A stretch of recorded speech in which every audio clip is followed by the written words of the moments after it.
Me and him are like telepathic, you know what I mean? In August last year, Oasis had some news. Big gigs going to Heaton Park, I think I'm going to get tickets for. I think we've all been waiting for that for a very, very long time. I'm definitely going to be buying tickets, regardless of the price. Noel and Liam Gallagher were back for a series of stadium shows. But when the tickets went on sale, for some, the mood shifted. Prices were absolutely ridiculous. I don't think I would spend that much money on one night. It seems a little bit of a rip-off. Fans expecting one price sometimes got another. The Competition and Markets Authority launched an investigation. It was concerned that fans had been misled and that Ticketmaster may have breached consumer protection law. For its part, the band said Oasis leave decisions on ticketing and pricing entirely to their promoters and management.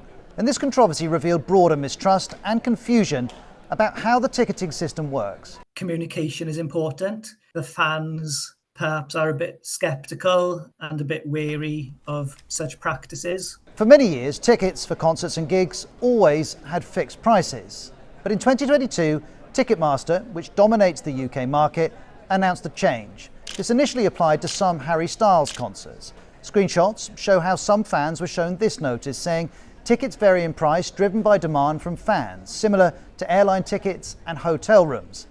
This appeared to describe what's often called dynamic pricing, where algorithms shift prices according to demand.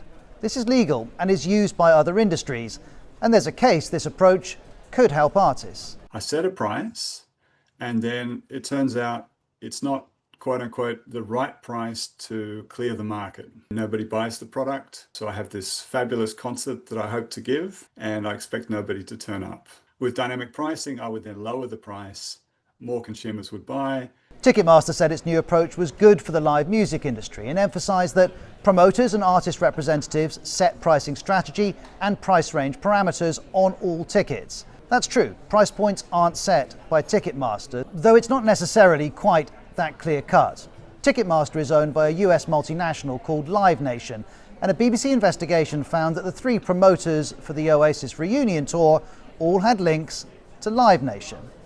And there's also the question of which system of ticket sales Ticketmaster was actually using. When selling Harry Styles tickets, it compared its approach to airlines and hotels, which do use algorithmic dynamic pricing. But in February this year, Ticketmaster's managing director said this. We can be quite clear that's not how the Ticketmaster website operates. We don't change prices in any automated or algorithmic way. Ticketmaster says there's a certain number of tickets at a certain price, and that once they've sold out, other tickets that in some cases are effectively the same become available at a higher rate. The faster the tickets sell, the sooner the more expensive ones go on sale. In other words, you could end up paying more than the person stood next to you for the same type of ticket, all depending on when you got to the front of the queue. This is what happened with Oasis. Standing tickets went on sale for about £150. Some fans were then surprised to be offered in-demand tickets at over £350. They were also sometimes labelled platinum, but they didn't have any additional benefits and weren't located in better areas of the venue. In this case, the only difference was the price. In February, Ticketmaster offered MPs this explanation.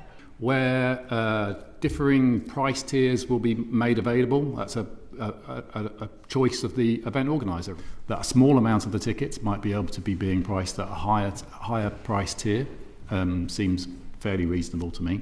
Legally, Ticketmaster can offer two tiers like this, but it has to be properly explained to customers. And the Competition and Markets Authority, the CMA, and others have concerns about how Ticketmaster did this. It's not the use of dynamic pricing per se, but it's the lack of information, the omission to make information available to consumers so that they were led into a situation to pay far more for tickets than they otherwise would have done. In the case of Oasis tickets, in March, the CMA concluded consumers were not given clear and timely information. In other words, consumers faced an unexpectedly high price just as they finally got a chance to buy a much-prized ticket. And so, this is a curious story. As the CMA notes, many fans were under the impression that Ticketmaster used an algorithmic pricing model during the Oasis sale. But it says it has not found evidence that this was the case. Oasis said none of this was to do with them, but ticket prices and whether to use two-tier pricing is decided by the management and promoters of a band or artist. Indeed, Oasis's management decided a dynamic pricing model will not be applied in North America. Then at the heart of this is that phrase, dynamic pricing, which is used by different people in different ways. It can be confusing. So much so, it's disappeared from the Ticketmaster website.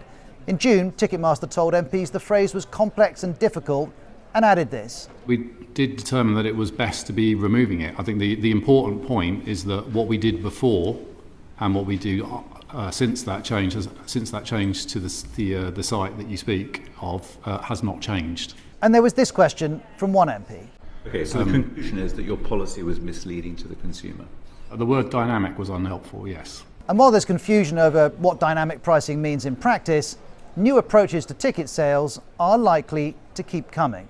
I think dynamic pricing will still be used, but I think that communication part of it will be a lot clearer, and I think consumers are obviously more aware of it, particularly since the Oasis example. We asked Ticketmaster how common its use of tiered pricing is and if it regrets how it's communicated its pricing approach.